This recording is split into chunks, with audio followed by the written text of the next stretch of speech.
I explained yesterday how moving ahead with a vote on the forthcoming Supreme Court nomination will be consistent with both history and precedent. When an election year nomination to fill an election year vacancy occurs in divided government with a Senate and a president of different parties, the historical norm is that such nominations are not confirmed.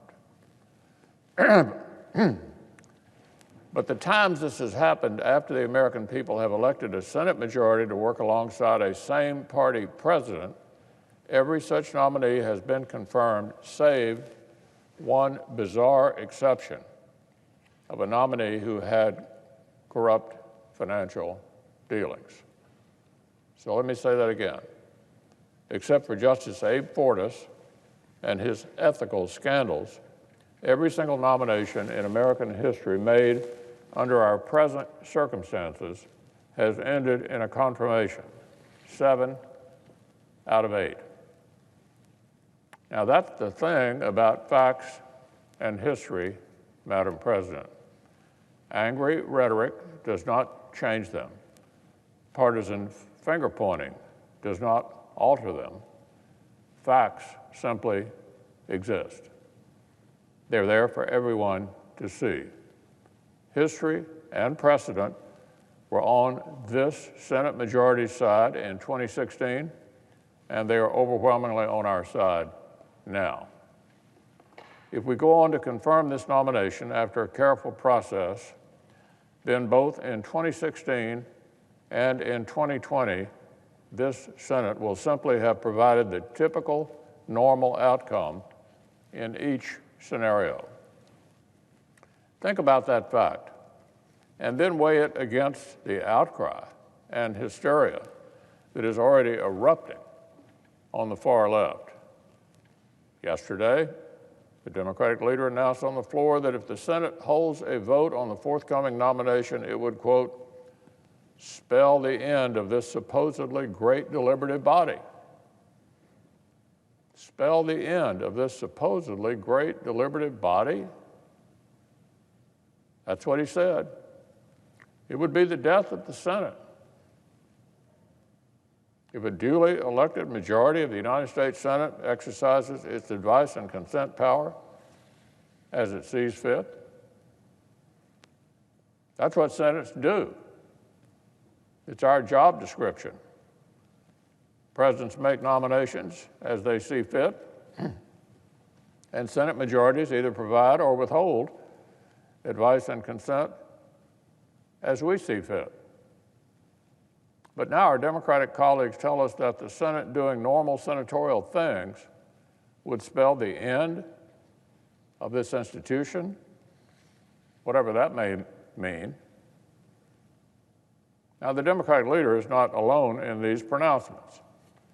Chairman Jerry Nadler of the House Judiciary Committee has already announced that if the Senate majority dares act like a Senate majority, future Democrats should immediately move to expand the Supreme Court.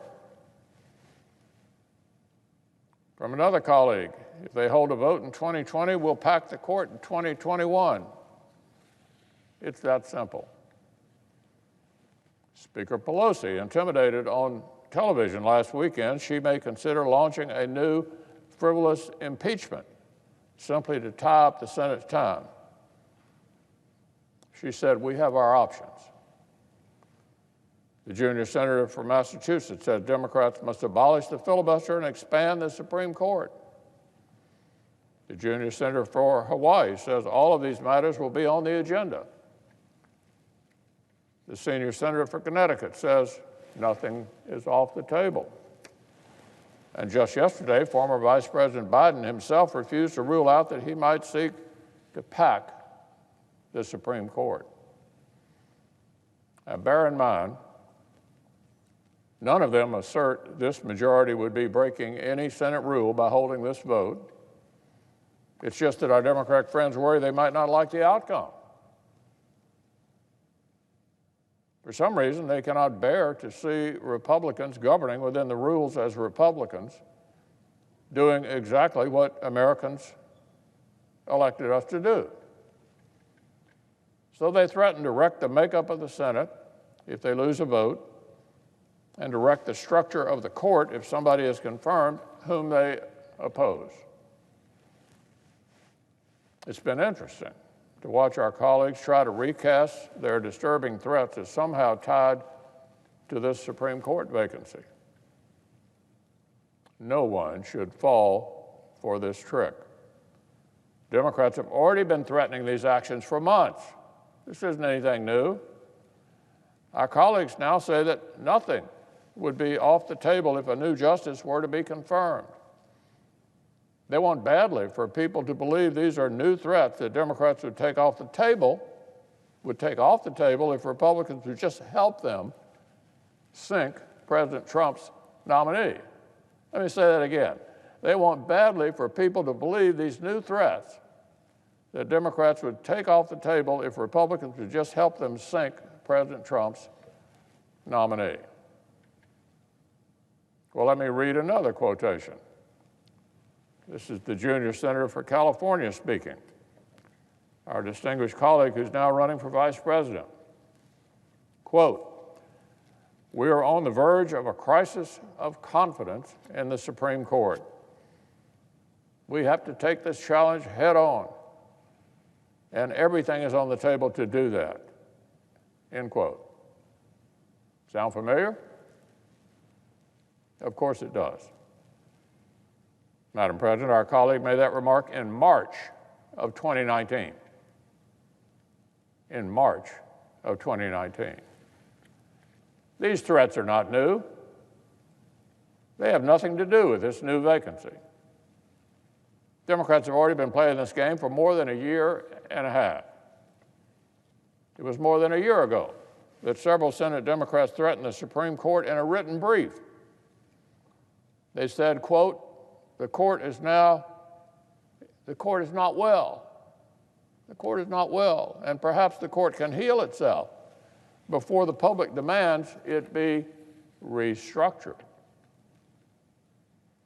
It was more than a year ago that Democrats competing for their party's presidential nomination made court packing a central element in their platforms. It was more than 6 months ago that the Democratic leader appeared outside the court, across the street outside the court, and threatened specific justices if they did not rule his way. For goodness sakes, the junior senator from Maryland came right out and admitted this yesterday. Someone asked him whether he'd support these acts of institutional vandalism if a nominee is confirmed this year. And he helpfully pointed out, quote, I've always said I'm open, even before this seat opened. Those possibilities were on the table before we got to this point, thereby proving my point. These threats are not new. They have nothing to do with this vacancy. Our friend, the junior senator for Delaware, said on television this Sunday he wants to persuade Republicans to forego filling this vacancy. But all the way back in June, long before 5 days ago, he himself notably refused to rule out breaking the Senate's rules to kill the filibuster. There's no degree to which rewarding these threats would buy the nation any relief from this. There's nothing you could give them to stop all the threats. There's no deal that would stop these dangerous tactics. Giving in to political blackmail would not do a thing to secure our institutions. So, Madam President, you do not put a stop to irresponsible hostage-taking by making hostage-taking a winning strategy. I'll tell you what really could threaten our system of government. It's not Senate Republicans doing legitimate things squarely within the Senate rules and within the Constitution that Democrats happen to dislike. No.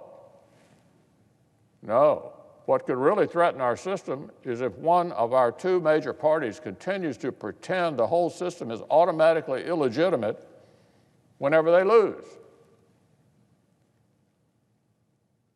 If they continue to act like, for their side of the aisle, a legitimate defeat is an oxymoron, that is the danger to our democracy. Every one of these attacks on our institutions only underscores how important they are. Every threat to turn our courts into a political tug-of-war only reinforces why the Senate is charged with protecting our independent judiciary and why this majority's work with President Trump on this task is so crucial. The president plans to use the power the voters gave him to make a nomination. Senators will use the power the voters gave us to either provide or withhold consent as we see fit. And the only ones responsible for those threats will be the people making them.